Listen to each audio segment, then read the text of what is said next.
அனைவருக்கும் வணக்கம்.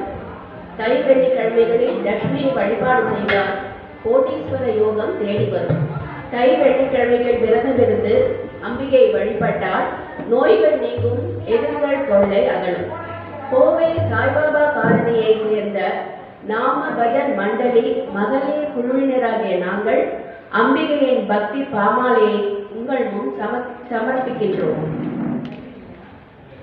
எங்கள் குருவாக வழிகாட்டியாக பாடல்களை கற்பித்து பகவான் நாமத்தை சொல்ல ஊக்குவிக்கும் ஸ்ரீமதி நமா நடராஜன் அவர்களுக்கு கோடான கோடி நன்றியையும் வணக்கத்தையும் தெரிவித்துக் கொள்கிறோம். எங்கள் குழுவிற்கு பக்கபலமாக பக்க வாக்கியமாக இசைக்கும் தபலா கலைஞர் திரு தனபால் அவர்களுக்கும் ஹார்மோனியம் கலைஞர் திரு மகேந்திரன் அவர்களுக்கும் நன்றியை தெரிவித்துக் கொள்கிறோம். இந்த அரிய வாய்ப்பினை அளித்த சித்தி விநாயகர் கோவில் நிர்வாகிகளுக்கும் திரு சுந்தரராமன் மாமா மற்றும் ஸ்ரீமதி அன்னபூரணி மாமி அவர்களுக்கும் மனமார்ந்த நன்றியை தெரிவித்துக் கொள்கிறோம். நன்றி, வணக்கம்.